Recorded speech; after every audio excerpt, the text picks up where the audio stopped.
or like details of my journey so that you can take some of it and use it in your journey. And the whole purpose of this talk is to be more interactive and answer your questions.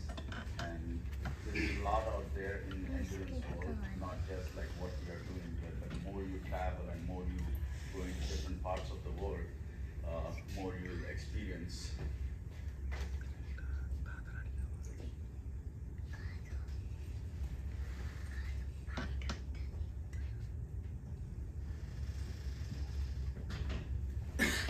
Is it good?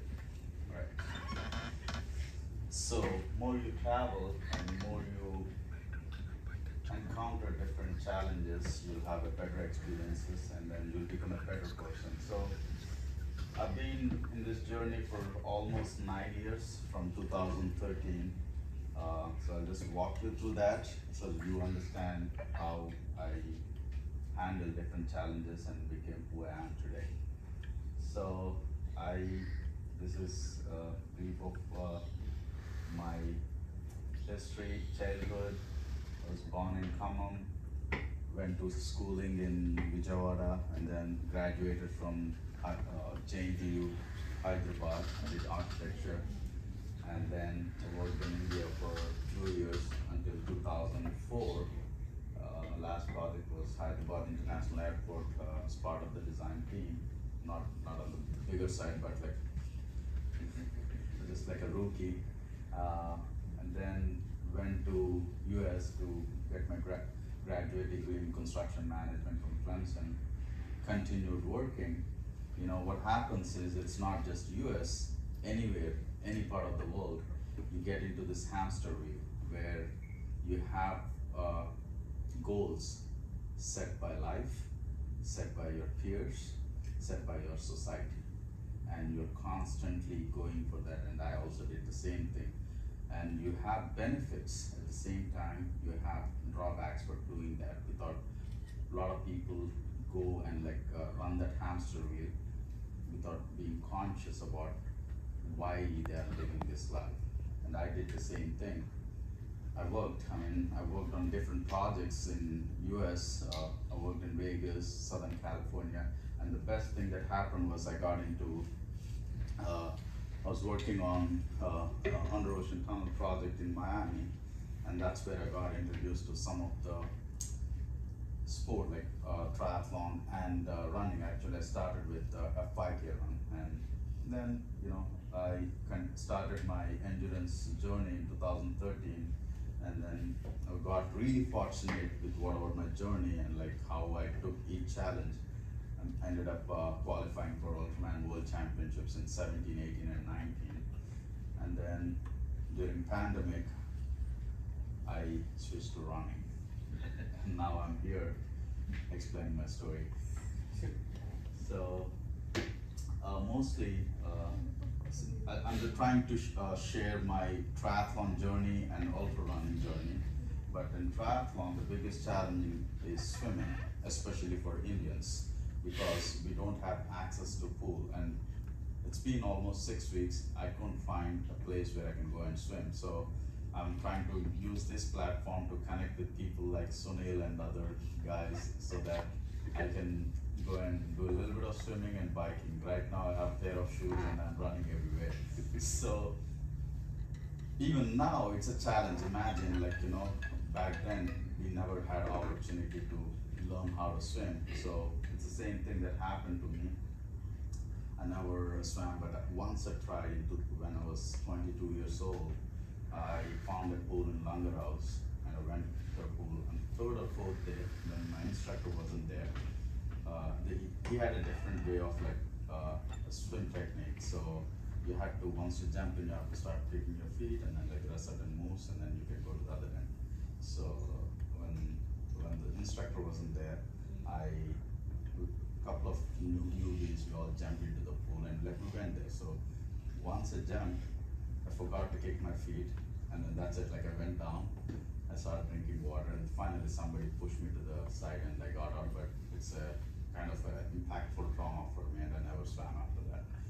So that was one of the things, and especially coming from everybody came from the say middle class. Like we had like enough for our needs, but like for you to have enough for your pursue your interests, we don't have. The only sport we had was a gully cricket, like a bat or a ball, and then soccer or something like that. So that's one of the biggest challenge we all are facing. And I can come to that one because we are only taught about what do you call uh, cricket, because that's the only sport which has a revenue, and that's the only sport that, like, okay, you can make a living out of that cricket, and that's what, like, it's been marketed. So either you go to cricket or you don't. So I've known many of my friends who are excellent athletes, and just like they're excellent athletes until 17, 18 years old, and then they're done. And that's our entire, like, potential of Indian sports is dying at 17 and 18, because as a society you're strangling all this talent because of other demands of, like, you have to accomplish this so that you can survive, or else nobody's going to feed. So we all had that. Like, now we are at a stage we all, like, found this endurance sport and we are pursuing it. So just want to throw it out there. And coming to triathlons, some of you know what different types of triathlons are. You know what's a sprint. I think in Hyderabad you have Olympic distance and also an half Iron distance. So a full Ironman distance is 140.6, which is about 225 kilometers. You have 3.8 kilometers swim, 180 kilometer bike, and then you run about like 42 kilometers a marathon. So I started with Olympic distance. Actually, I started with sprint triathlon like a month after I started learning to swim. Again, I drowned. So they pulled me out of the water because I was training in the pool, and when I jumped into the lake for swimming, there were no lanes and it was dark. So, and then especially when you're like doing like a sprint triathlon, everybody wants to swim 400 meters in probably 5 minutes, or like, not 5 minutes, like around 5 to 10 minutes is like what you see. But being a newbie, my target was at least like 12 to 15 minutes is my comfortable. So I started in the beginning, and I had like so many punches. I started like after 100 yards, I gave up and I started going down, and they pulled me out. That's my second time. But one beautiful thing that happened when I came out, I finished my bike and run, but when I finished, I saw a guy who finished the swim and the entire thing. He didn't have both the hands, and he finished the swim. I have 4 limbs and I couldn't finish, and that just gave me so much hope. And that's when I was in San Diego to visit a friend immediately after my sprint, and I went to La Jolla Shores, where they had like a Challenged Athlete Foundation race, where one guy didn't have 2 legs or 1 hand, 1 leg, so nobody had all 4 limbs. So they had only anywhere from 3 to 1 to 3 limbs, not 4 limbs. Or there are some other challenges, and they all were finishing a triathlon, and that gave me hope. That gave me, like, I felt a bit ashamed, but still, like, that gave me drive to, okay, you are not limited by things what are told to you. You can do things beyond what we have been told. So, and I did my first Olympic, and got like really comfortable, and because I can call myself a triathlete. And then after 2 years is when I realized again I was going back to my old lifestyle. Let me take you through this. These are my significant races I did. I did 4 UltraMan'n races, which are 515 kilometer runs. My longest run, trail run, was 385 kilometers. And I did Peace 100 is one of my interesting runs. Did 4 Ironman races.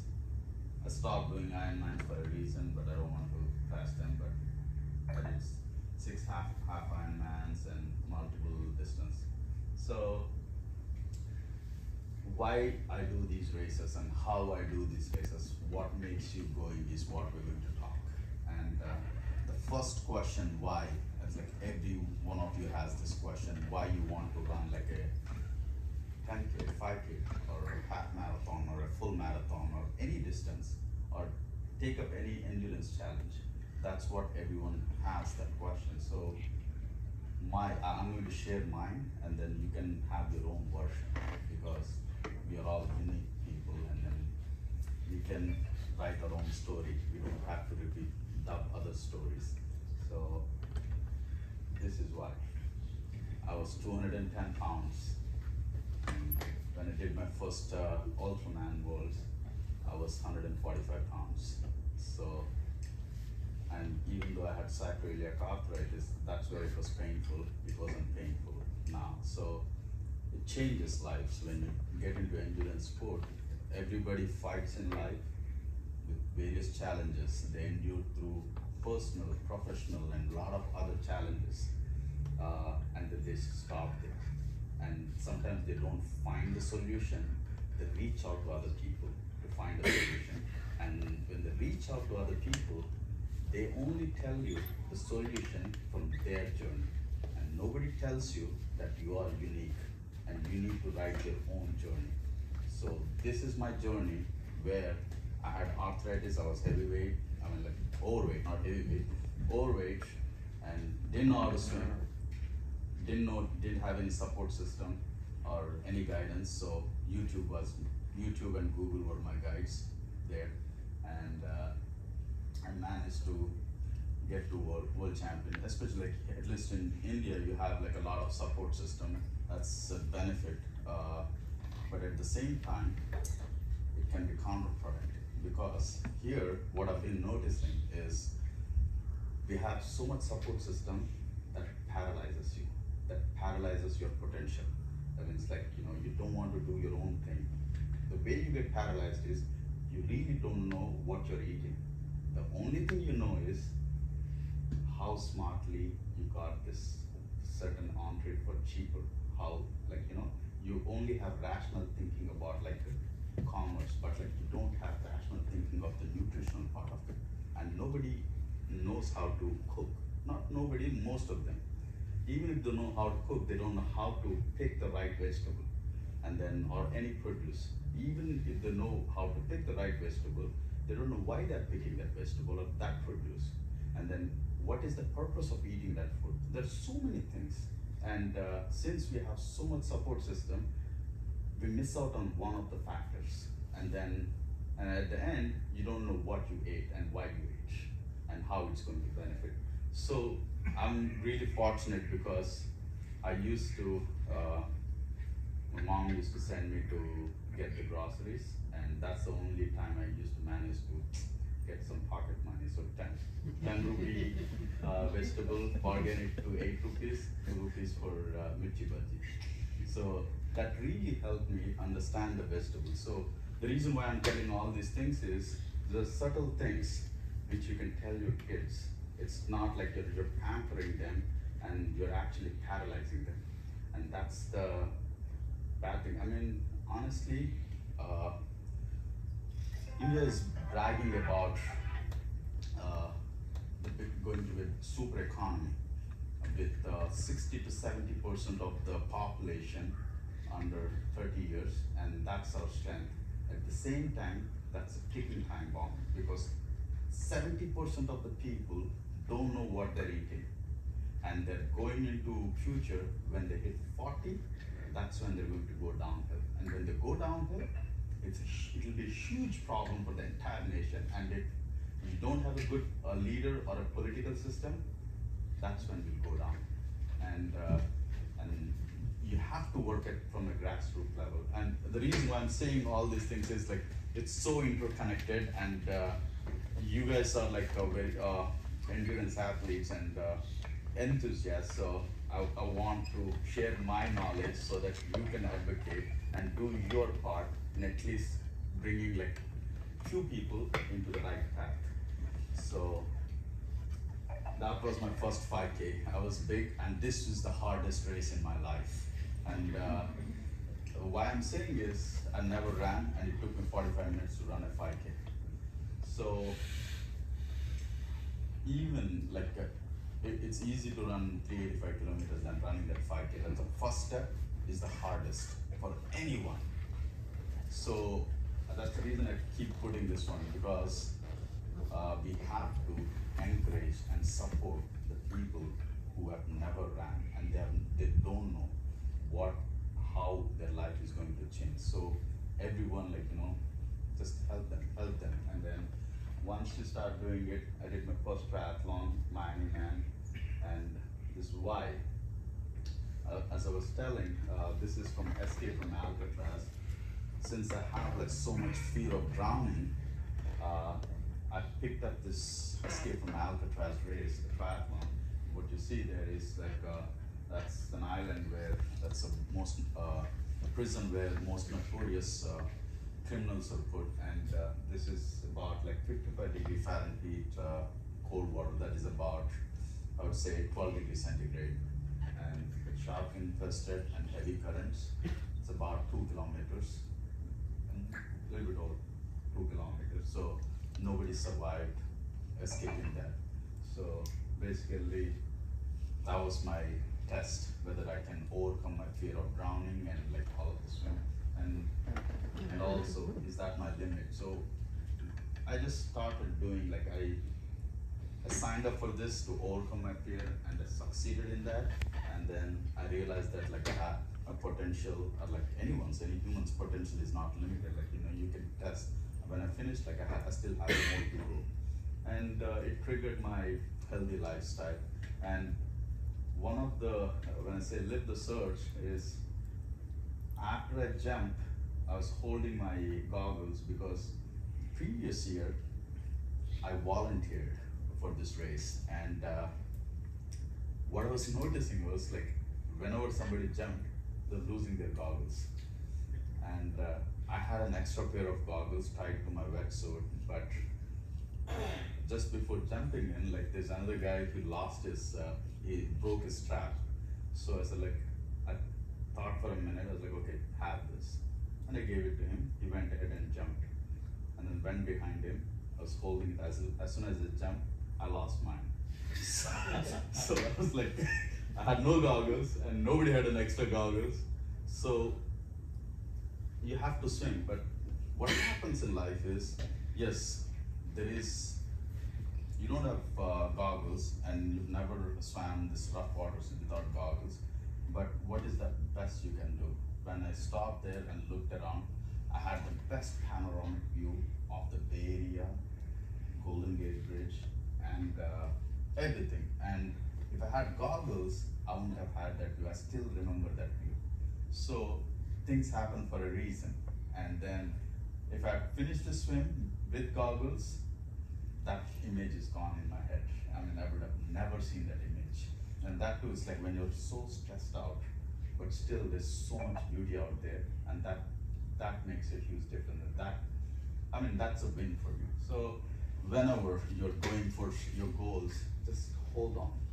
There is more life in this moment than, like, getting that medal.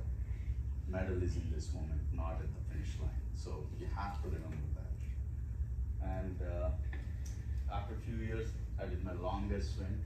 That is a 10-mile swim in the ocean. So 13 I learned swimming, and then I think this one was 18, like 17 or 18, 2017, I guess. Yeah, 17. I managed to swim 10 miles.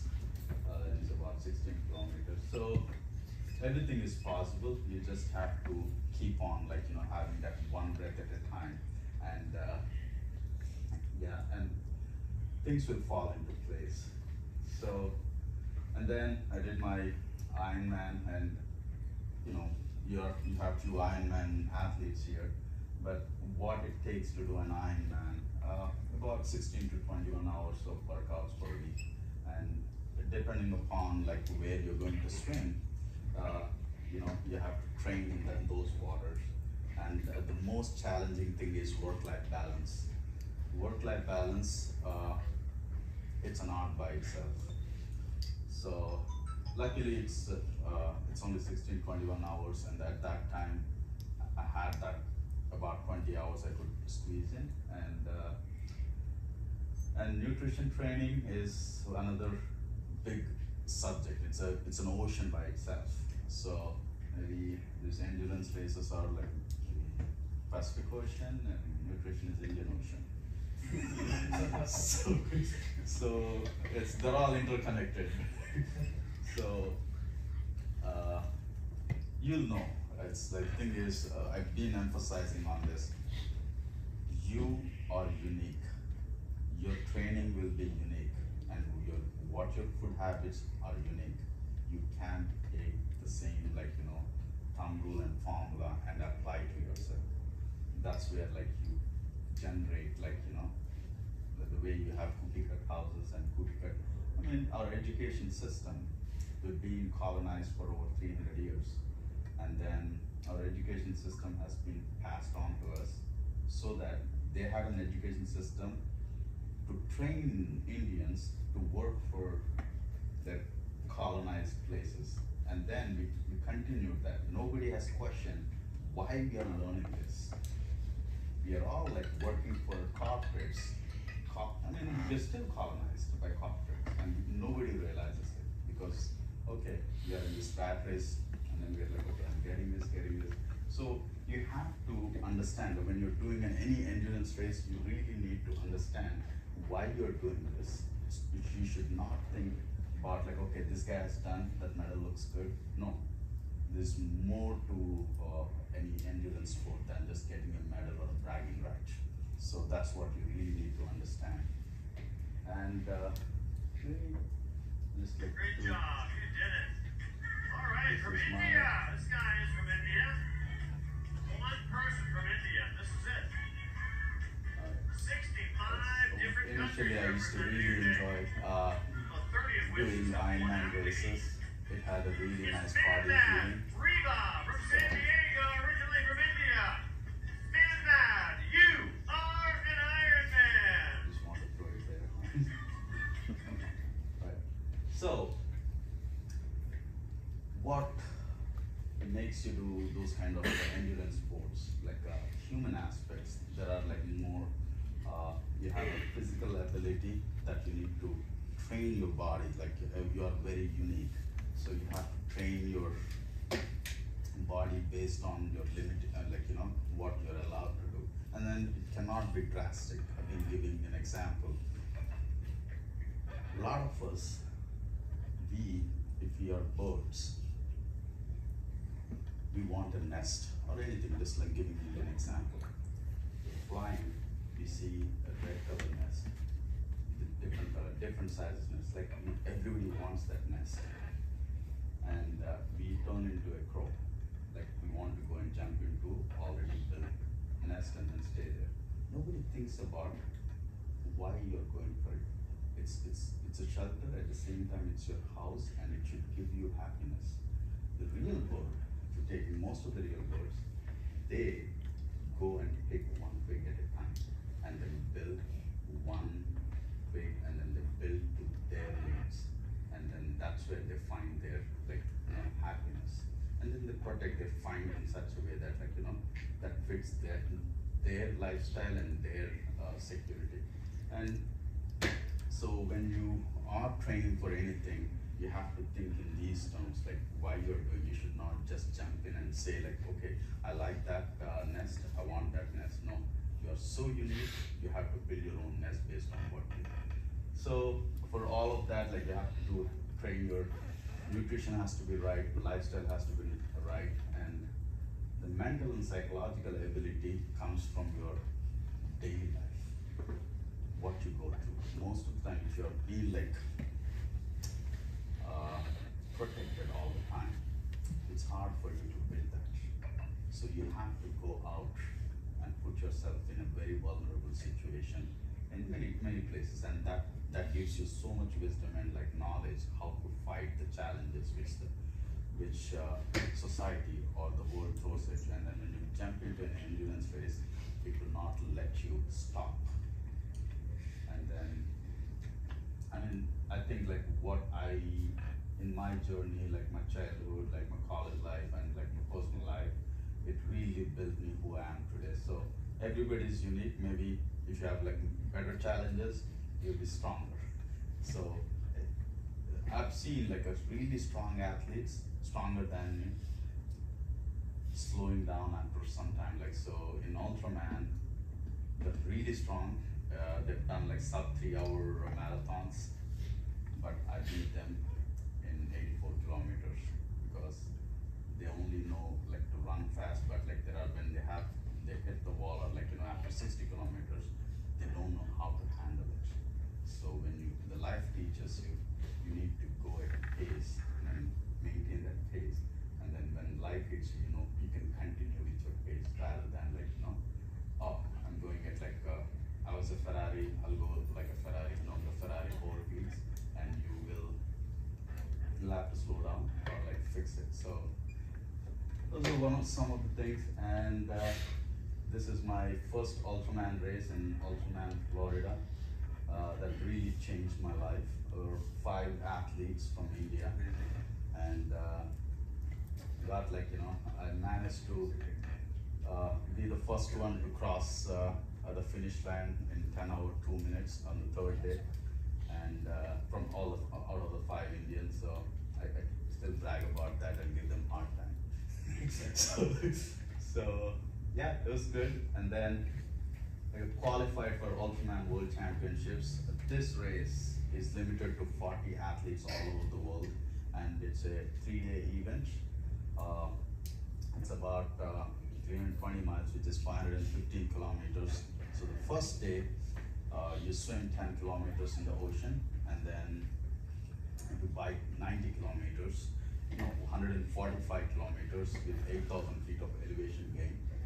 And then on the second day, and you have to finish it in 12 hours, and that's the biggest challenge. The reason why it's the biggest challenge is swim drains you, that kills you. And then as soon as you come out of the water, you are at like probably close to 35 to 40 degree centigrade heat and high humidity, and you're climbing uphill, and you have to do for 145 kilometers, and then it's about like probably, if you're lucky, you get about 7 hours to bike 145 kilometers with 8,000 feet gain with drained body and all of that. So just how I got to do this, like I managed to do an UltraMan'n. I had to do different races leading to the big race, and I picked my races in such a way that it gives me strength in different parts of my race. Like if I had I picked a race where there's a lot of climbing in the bike, and then that kind of trained me to get through the day 1 race. And definitely equipment plays a big role in your biking, or like the shoes you wear, because a little supination or pronation will screw your race. So you need to have the right equipment, and then like the wetsuit, and what are the goggles. Those are little things that can ruin everything. And definitely your professional challenges are there for everyone. That will be another TED talk about how we manage it, and work-life balance.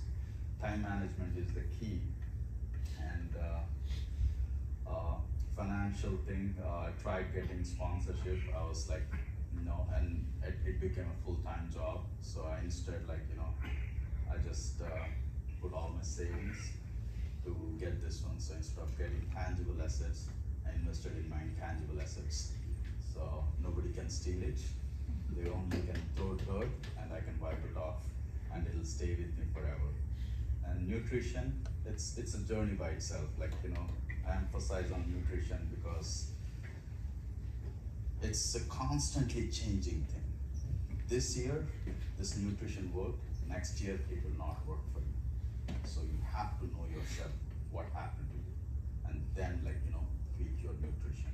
Even if you tweak your nutrition, the farmers tweak the food like you are eating. So you have to know which farmer you're getting it. The store changed, the farmer went out of business. So you have to be really careful in what you eat, because little things will put an end to your race. And stress management is another thing that everybody does it their own way. This is how, like, I always have spreadsheet. I just threw in a spreadsheet, like, for my UltraMan'n, like, I have to be really meticulous. I have like a complete binder because there are so many aspects, and I give them, like, my whole schedule. I have 2 or 3 crew members for every race, and I assign things, and then what I'm going to do on what day, and based on that, this is the generic view, but when you get into detail, it's an ocean by itself. This is the big race. So what you're seeing is you're swimming from here, and these are the most notorious. I mean, the currents when you're swimming after 3 miles, you'll be swimming, you'll be 50 yards behind. You're swimming for 10 minutes, you've actually made negative 50 yards. So, and then I've seen like bunch of sharks, not sharks, like dolphins swim next to me. And luckily, when you have dolphins swim next to you, that means there are no sharks. So they'll push away. So that's one of the most magical island. That's, it just like invites me every year, and I'm so fortunate to do these races for consecutive for 3 years. So after you swim, you bike all the way. The orange line is that's a 145-kilometer bike to volcanoes, and then you freeze there for 11-12 hours, and then next day you have to prepare your body back, and then like swim the next 171 miles, which is about 275 kilometers, all the way to Hobby. And the most interesting thing is once you cross Waimea, to give some history of this big island. On this planet, you have, I think, about 15 or 16 climate zones on this planet. Just on this island, you have 11 climate zones. You will see extreme heat, and then like snow on the top. And it will be raining heavily on this side. And you have like, and in these 3 days, you'll go through 6 climate zones. So your body has to adapt to that. And within a matter of 4 hours, the climate zone changes, and your nutrition, and you have to be very aware of your nutrition, what you're eating, and then like, how much heat you're producing. And then there are so many, it's like you have to practice to those elements, and then do your race. So lot of athletes, strongest athletes in the world, they come here, they just like get knocked down because they don't understand the nature. And the nature, your nutrition, and your determination, and there are a lot of factors, and sometimes you get excited and you overheat. You have to understand like heat aspects. If you overheat, then it's done, like your nutrition is not going in. So you have to maintain that like optimum balance. It took me some time. Luckily, coming from India, and like, we grew up, we never had air conditioner, and then where I live, I mean, I don't have air conditioner, so I'm always like with the elements. So my body adapts to the nature really fast compared to a lot of other athletes. So that was part of my training. The lifestyle changes. So it focused on like what you want to accomplish and change your lifestyle. For I'll share the next slide, like what my lifestyle is. So and the white line is 84-kilometer run, and what you see down there, this is all lava flow. So on the road, you have a road, and the lava is below it. So you have so much radiation from the lava. So it's 90 degrees heat, Fahrenheit, but because you have so much radiation, it feels like over 100 degrees. So it feels like 40 degrees centigrade. And then you're on the 3rd day. So your heat management becomes really critical in like, running through that section of the course. One of the years we had like a volcano. This entire thing got wiped out, and we had to bike. They changed the course, and we had to bike up Mauna Kea, which is day 2 was like 275 kilometers with 13,700 feet of elevation gain. That year, I had only 6 minutes to spare to put the 12-hour cutoff, and after that, there were 6 people who came, finished after 12 hours within a span of 10 minutes. So that's the thing that you'll be really destroyed. But the thing is, it's experience of a lifetime. This is my life. I either like work-life balance. My training starts there either 5 a.m. or like after coming back from work. If I have to go out and it's like, I have to think about the logistics, like, I have to work on the muscle groups. How can I get those muscle groups trained efficiently?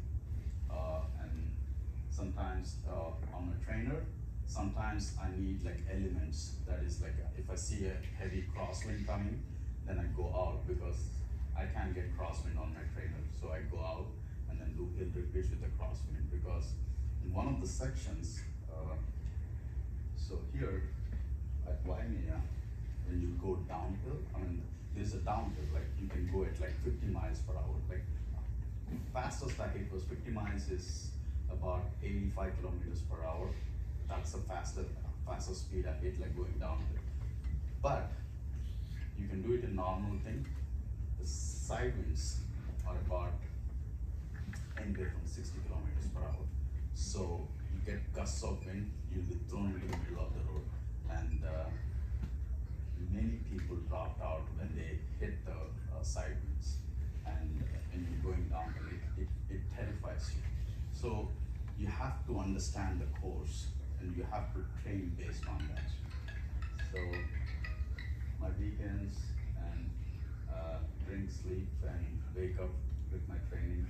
And if I go back, this one, UltraMan'n is based on 3 principles: aloha, ohana, and kokua. Aloha means love. It means that you need to have this, not just love towards other humans, but you need to have a love towards every element in this world. That's when you can live in harmony. And ohana means family. It's vasudhaiva kutumbam. It's like you have to treat every species as if they are your family, because they support you. Even your enemy is your family, because without your enemy, you will not like get that aggression to accomplish things what you are. So the moment that you have that ohana feeling, you will be real contentment. And kokua is health. And we have our Bhagavad Gita saying like karmanyeva vadikaresthya mahaphaleshu kadachana. So it's the same concept, but it in single word, like you should work incessantly without anything in return, and that keeps the entire our society and ecosystem in like harmony. So we've been losing that, and this sport has introduced me to these 3 principles which our humans are forgetting, and it makes you a better person when you finish the race, and more than a better person, a stronger person. You can withstand a lot of things. So ohana is like a support system. Like when you are training, you have a ohana, that's a family support system. Like this is in UltraMan'n, Florida. I was like crewing that year. So this is the toughest hill, like probably after 200 kilometers, 220 kilometers on day 2, you have this insane hill, and people like, so we all run from the bottom of the hill till the top until it doesn't break down. So just help each other as a crew, as a family. You push, you have to identify struggles, and then make it fun. And also your training, this is one of the things like I really enjoy, is being an architect and having some art background. It gives your brain, like rather than like being like, okay, I'm running from point A to point B, your point A to point B has to be artistic. So when you want to write something, I run, and then after I upload my thing, I have my art. So this is for Easter. I tried to do an Easter egg, but but something like a circular. So yeah, it's I did some more, but I just wanted to throw these 2. I need to figure out like more artwork when I have in my free time. And this is my colorful diet. The reason why I say colorful diet is the biggest challenge in any endurance sport is your recovery. your inflammation. I mean, being Indians, we eat a lot of vegetables. The more you eat clean food, the better is your, your recovery. So having, I see a lot of my friends like who are completely on, keto diet or like some of these meat diets, their inflammation is higher and they don't recover faster. Having vegan based, like I'm not 100% vegan, I'm like 90% vegan, I'm a fleegan, I'm a flexible vegan. So I throw in my fish, my protein, because it takes a while for your system, like your DNA to adapt to a different kind of lifestyle than like what your ancestors are used to. Yes, I mean it's over centuries we transform. So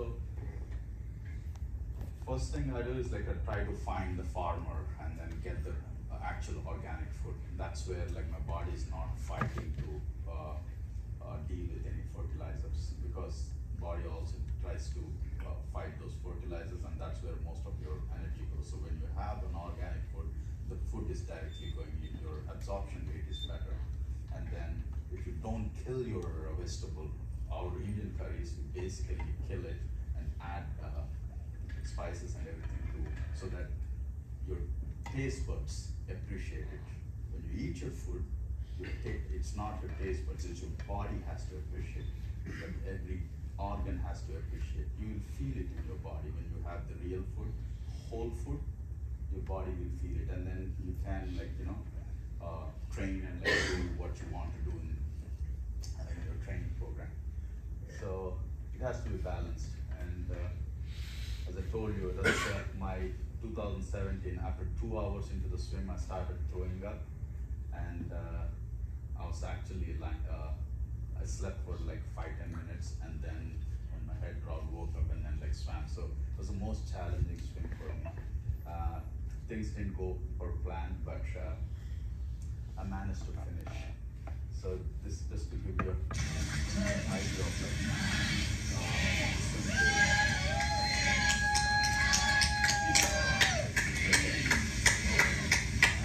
the same boat that go for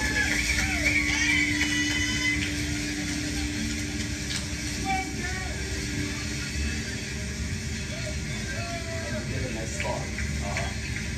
It was food, nutrition and water. So I don't know, like whatever, like the mountains, like before that they eliminate hotel there, they have to swim all the way there. So that's 10 kilometers.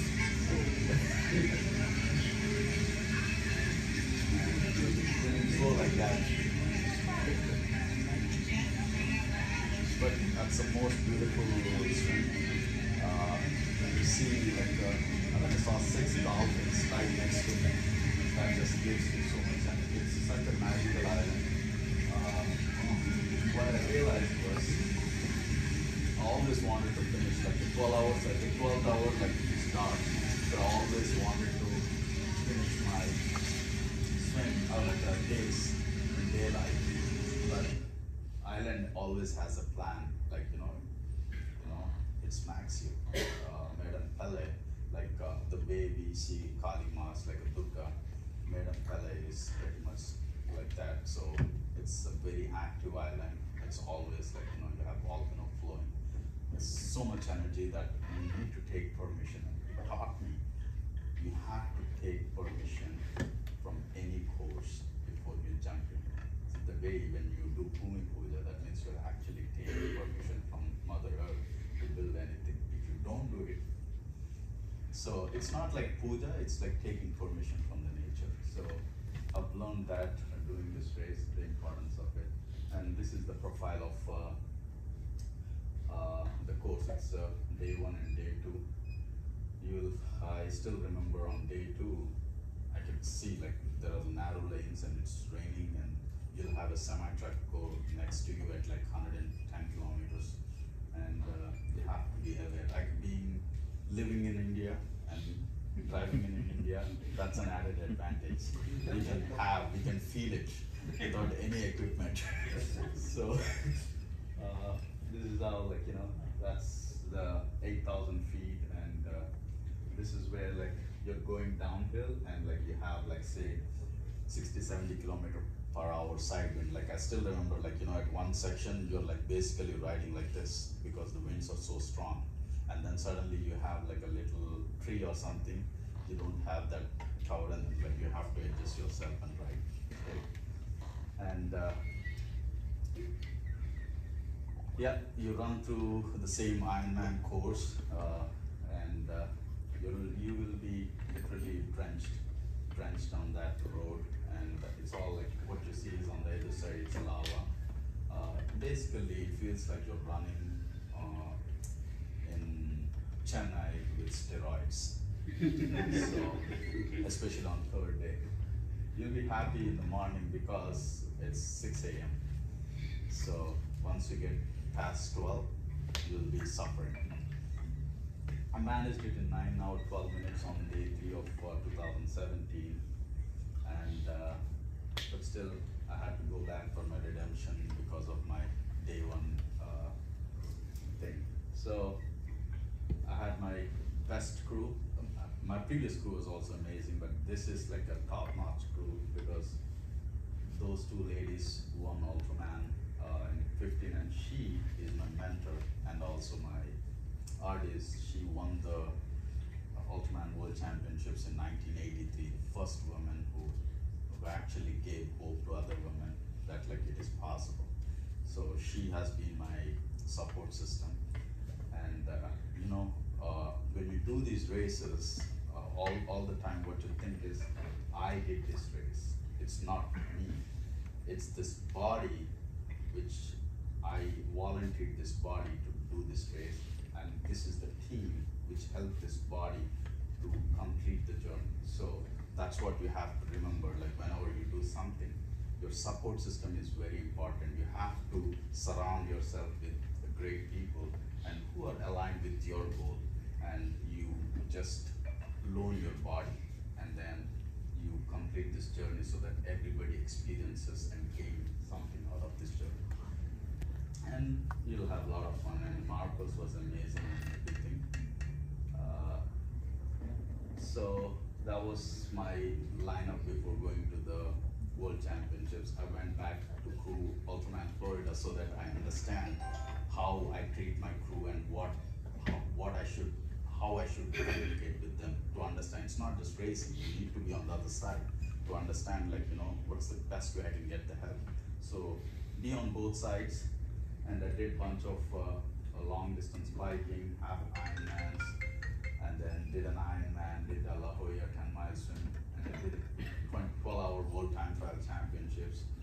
Luckily I came in third, but it's a good, I wish I had like less than a month before my World Championship, so my coach told me not to give 100%, so I gave like 70%, and I'm not at that peak fitness now, but I have some regrets on that.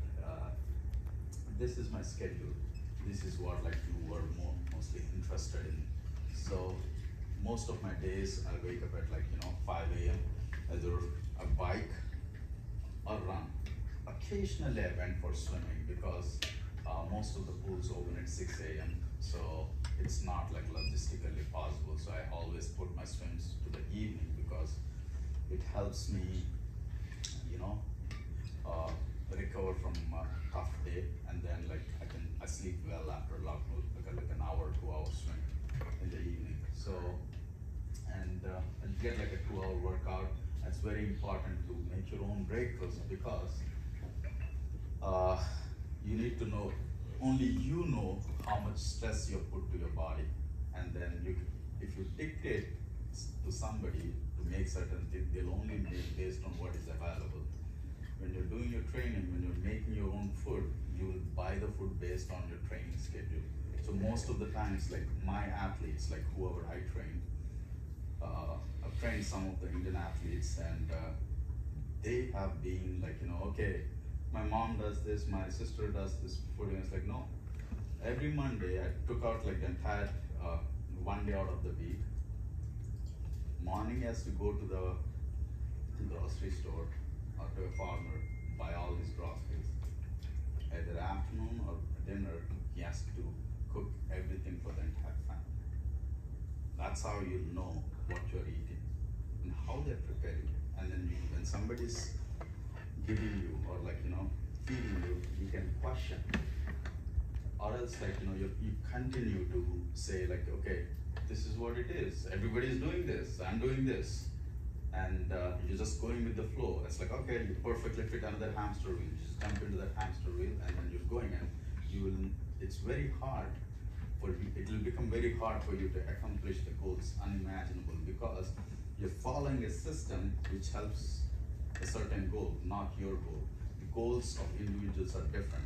So you have to, it's very important for everyone to understand and cook your own food. And sometimes I used to end up going to work at around 9 o'clock, but since I've been working for 6 years, more than 6 years, I manage a lot of things. And sometimes I throw in lunch, get 4 to 5 mile run during lunch. And it's very important. The way I trained during lunch is, you will have a situation during your race where you will be throwing up. How do you train for that? And that is a lot of fun. Or else there will be a GI issue or anything. So I experimented this. I used to run, get a nice 24, 32 ounce smoothie. I chug that and then run back. So you have that a throwing up feeling and your body is trained. So that's my insane way of doing it, but so that you don't panic during certain crisis time. So, and even swimming, and I prepare my dinner, do some pending work. Definitely I try to get this in bed before 10:30. So, and most of the time my chunks days were divided into 15-minute pockets. I remember once two 15-minute, a half an hour was disturbed, and it took me 2 to 3 days to recover. Especially when you're doing long distance races, you have to be very meticulous in your training plan, because you have a 50-60 hour work, and then you have for UltraMan'n you have at least 20-25 hours of intense training. So, and Saturdays long bike rides, Sunday I have long swim and run and prepare for the week. It's typical, and this is my lifestyle. I sold my TV in 2012. I sold my car 2 years ago. I don't have Wi-Fi since 2015. No alcohol. I have a socialize once in a while. It's nothing wrong in drinking alcohol. It helps you how to process. And obviously no processed food.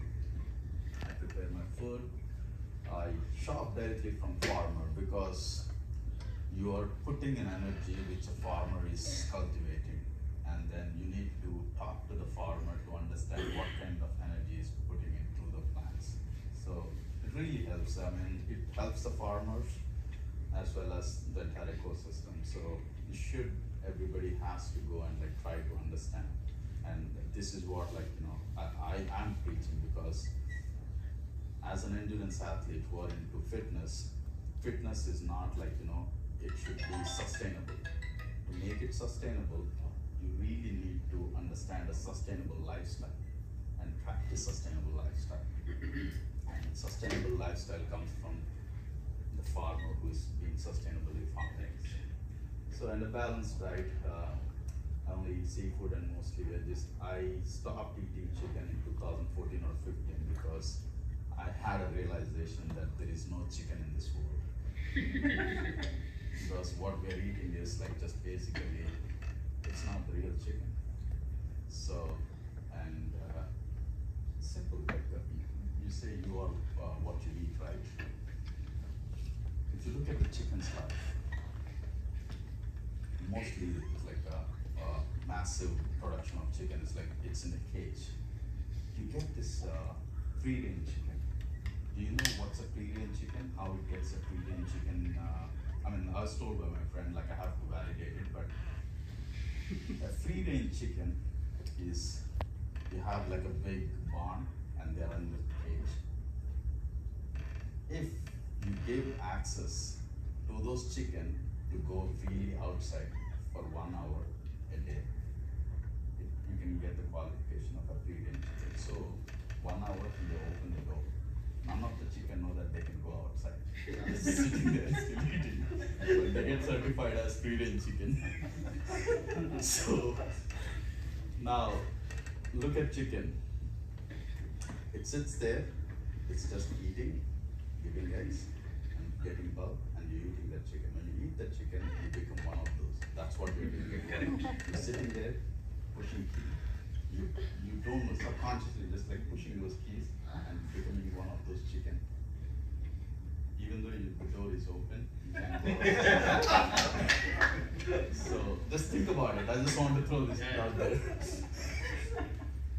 And definitely you have to be very aware of your negative energies and how it affects. I mean, it is there. I mean, somebody has negative energy, they have to deal with it. The way they deal with it, transfer it to other person.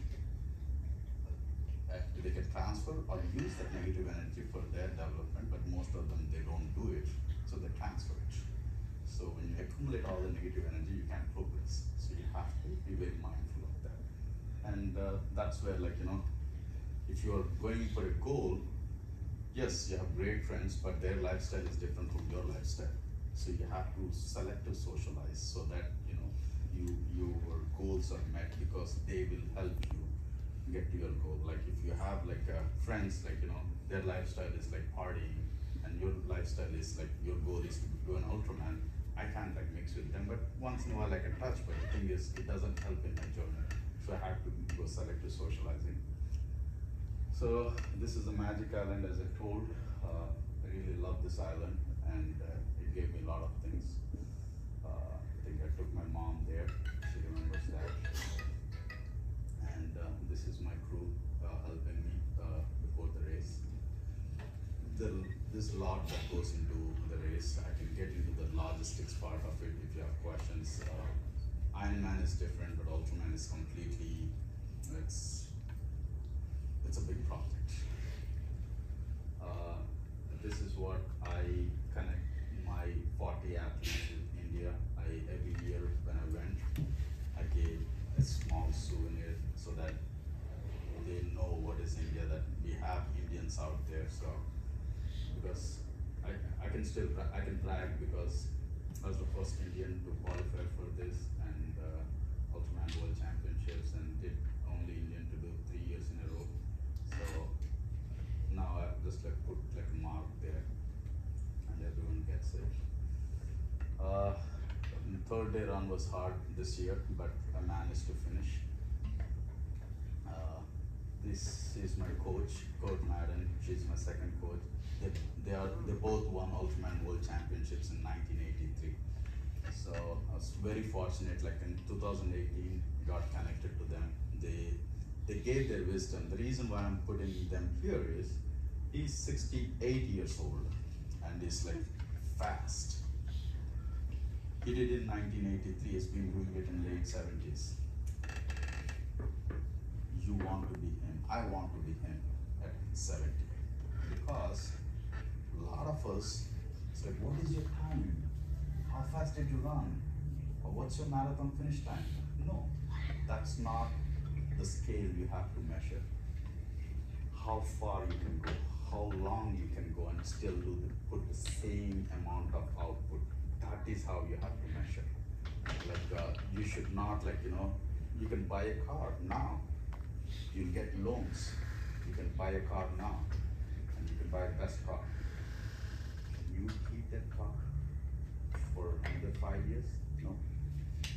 Most of them, they cannot. You're just buying the car to show other people. But what you need is to commute from this place to other place, not to show others that like you have a bigger car, or like, you know, you have a Mercedes, or like, you know, you have a Ferrari. No. Can you get the sustainable car? That's what you need to focus on. And like he taught me how to be sustainable. And He's not like vegan or like he's got a different lifestyle, but like in terms of intensity of workout and things, and that's the reason I hired him as my coach to teach me that. And she's even more, I mean, she's a phenomenal spiritual person. So that's what I've learned from them. I have to acknowledge this. And we both raced in 2019 together, and he's a strong athlete, and he did like he had really good records. Have you guys read Born to Run? He's mentioned in that race. He came fifth. No, I think yeah, fifth or fourth, like the top five, behind those two, Rara Muri and Andresen, and there is another Tahara Muri, and then Kurt, and then there are another two Tahara Muri. So I learned a lot from him, and he's a strong runner. So that year, I said like, I need to go and give him the medal at the finish line. So I made sure like I ran faster than him. So the 3 years I did, and as I told the Challenge Athlete Foundation, this kid doesn't have a leg, you do the swim, come out, bike and run. So every human has a potential, and like you're just limited by social norms. You have to think what you can do with 3 limbs rather than thinking about what I could have done with 4 limbs. You don't have a limb, but like you have 3 limbs, you can do more. Your swim technique has to be changed. Swim technique with 4 limbs is different from swim technique from 3. So you have to accept it and then swim. And some of them are like really strong swimmers. Like my initial years, those guys are passing me. I have one good friend, Rajesh Durbal. He did Ironman World Championships. He's a Caribbean guy.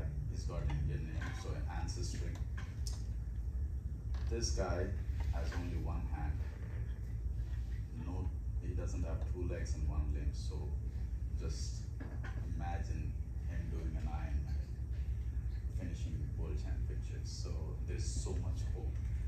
I mean, I'm bragging about doing worlds, but those are the real champions, and they have taught me so much in life. This is my professional life. I'm working in San Diego International Airport. This is I try to go into the nature and do what I like to do. I really enjoy. So Hawaii is like where you can really get natural food. I go running and I can pick a coconut tree, break it, and get my food and continue running. So I did that multiple times when I was there, and that's all overall. So now moving to in 2019, I stopped doing all triathlons, and I now jumped into ultra running because that's what it's easier, cheaper, and more accessible. And I basically broke my bank, so whatever I could afford is so I started running. And I'm just throwing in some pictures. This is Barkley Fall Classic. Have you watched this movie, Barkley Marathon? It's the same course, one big loop of 50K. He says 50K, it's actually 60K. So basically you will, this race, like I did it twice, you have about like 12,000 feet of elevation gain in those 60K. And out of that, 6,000 feet, briars, those are like thorns. Like literally, you have a creek, you will be hiking up 1,000 feet, holding those. So you basically get cut up, and then you have to go down the hill through that, and it's raining, and that's where like you're basically everybody gets cut up, and it's the most brutal race I've ever raced, and actually most fun race. See, like you just carry some gloves so that you can hold and pull yourself up. I mean, I've seen crazy stuff like it'll break. It's high humidity, and the elevation, like it's unforgiving. But the finish is very rewarding. This is my 100-mile race. This is Keys is basically, uh, it's Florida. We have 40 degrees, 100% humidity. Chennai on double steroids. So I did this race to raise funds for oxygen for India during pandemic. So I just wanted to raise, so you can always have a purpose for your journey. And my profession and my passion really helped during those tough times, because being architecture, having architecture background, we could actually connect with other engineering friends and find out what is the best, and then procure the right oxygen plants for General Hospital in Kadapa. And I ran 100 miles for 100 oxygen concentrators and oxygen plant that can serve 100 ICU patients. So we tried to raise 100,000, we ended up at 240,000. So it's a really good network. You can always, like, you have to give back whatever way you can. So this is the perfect opportunity for me. And the way I trained for this one,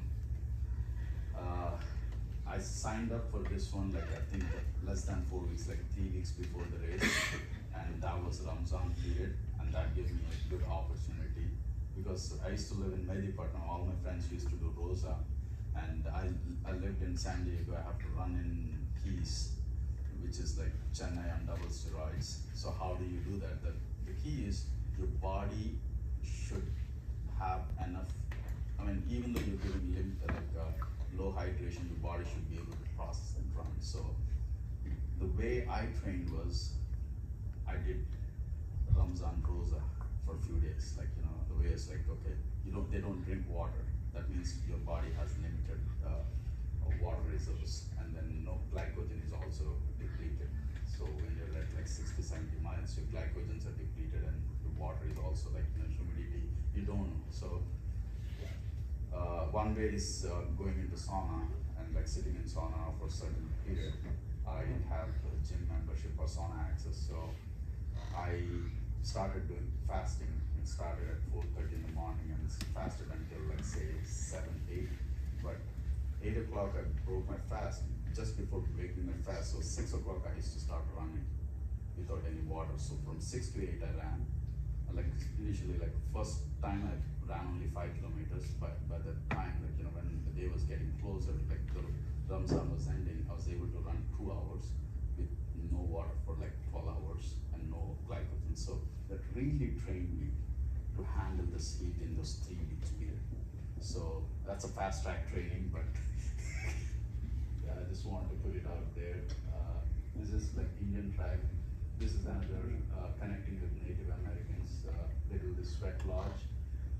There's a lava rock, they put it in that, and then they have like a spiritual gathering in this. And when you get a chance, like Google sweat lodge, and it's, you just want to put it out there. You can connect like Indians, like our culture, with like a Native Americans. They have a different way, but like there is some connection. This is my recent race, that is Moab 240, 384 kilometers, and 29,000 feet of elevation gain, and it's high desert and mountainous trail. I'll show you a video, a 6-minute video. It has the entire thing, that it's better than my pictures. So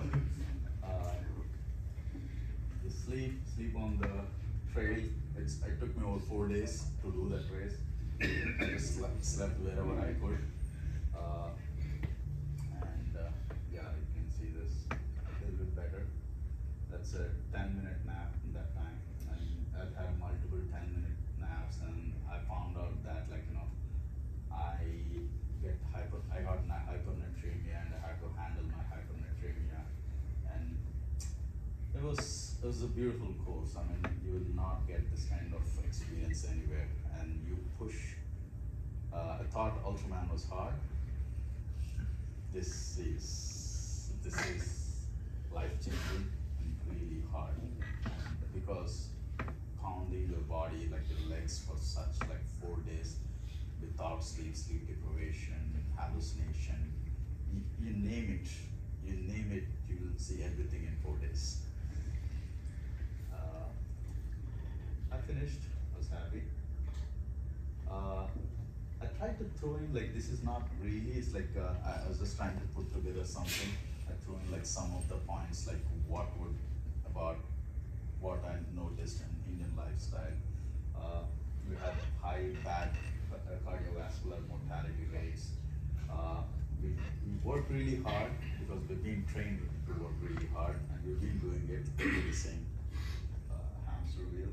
And just the only benefit we look for is money, because it can buy you things, but there is other ways of cash like which you can accumulate by your hard work, and nobody realizes that.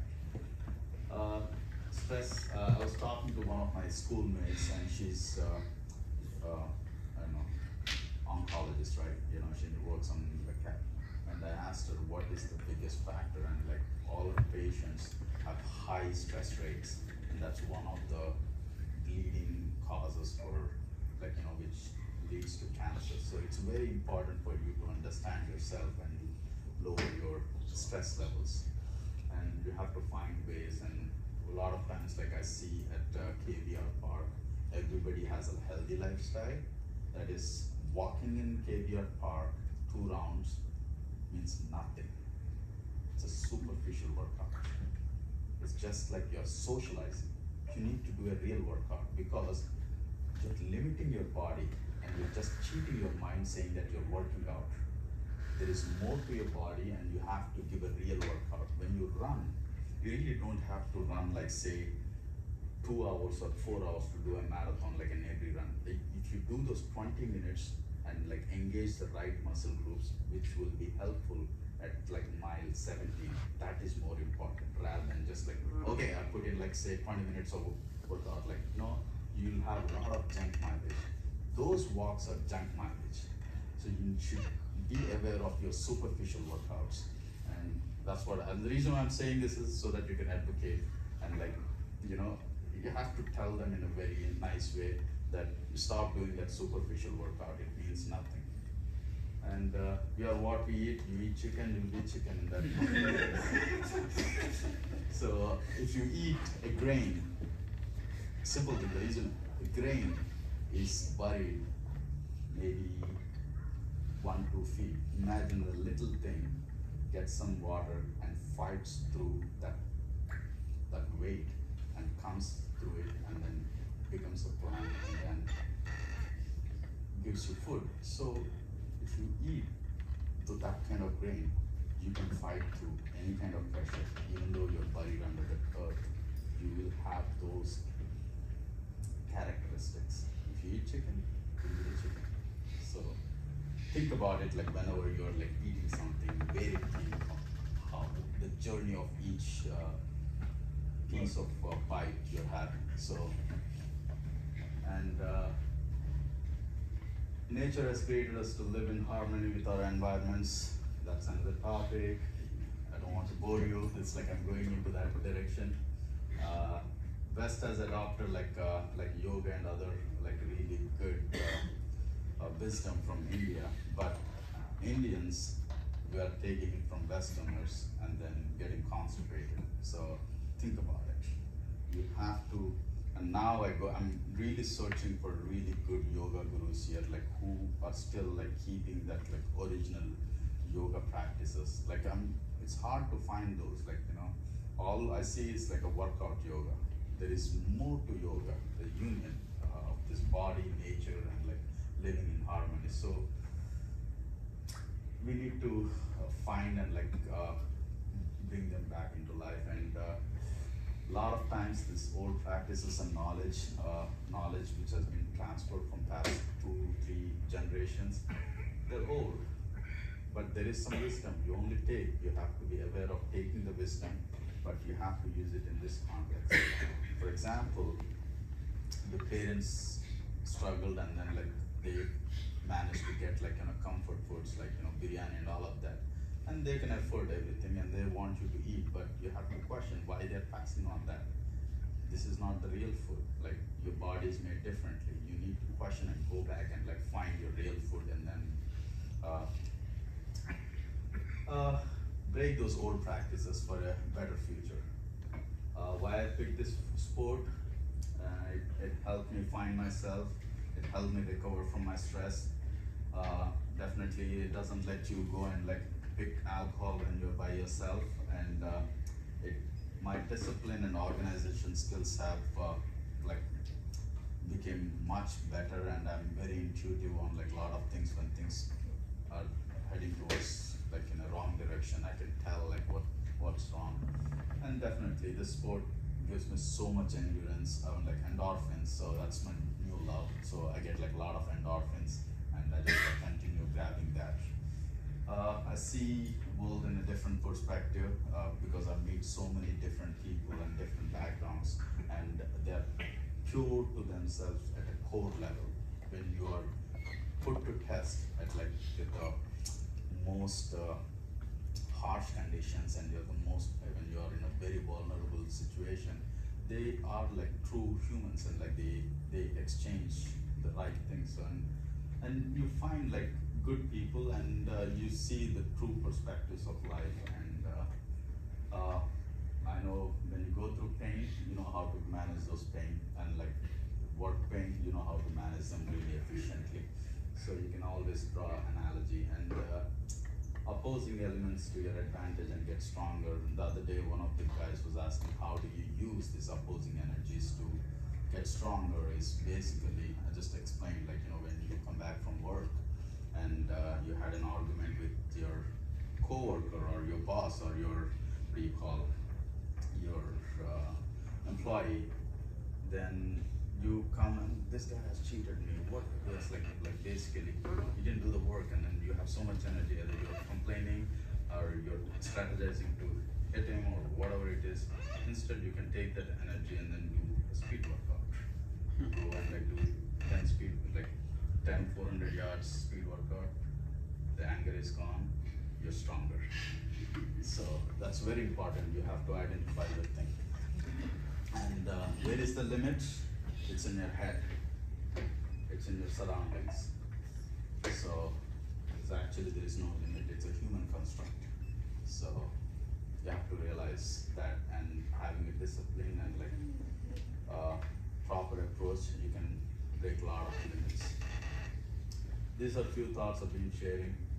The way I keep telling people, at any given time in your life, you can drop your car or like, you know, all your house, and you can give up a lot of things, but you should never drop these three things: your patience, perseverance, and presence. Like, you know, I had like situations where I had to give up in my race, had to be patient, and then pursue through that like pain, like a stitch in the stomach, and then while running, just like, okay, this is temporary, and then you have to stay in this moment, and then make sure you get to the next level.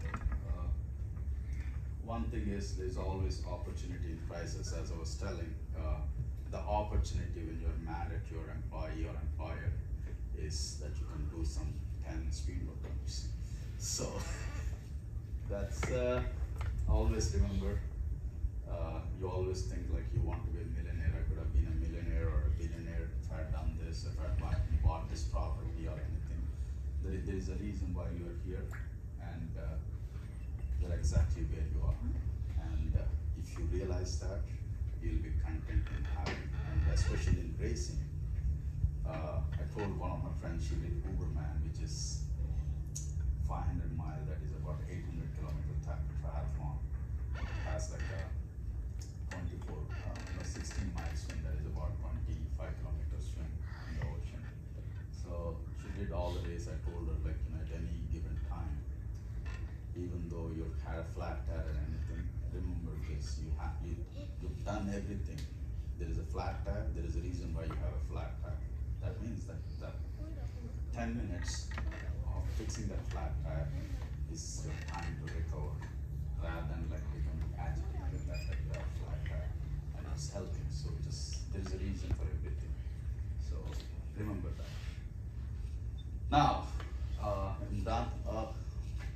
Maybe I can, at the end, like I can play that Moab video so that you understand like what I do during the time. You can have questions or you can watch the video, whatever it is. Good. I think it's an inspirational talk. You know, thanks I think we need to add one more profile into your resume, that of a philosopher, right? So we all agree, right? Because I think in the short talk, he talks so much about philosophy, so much about spirituality.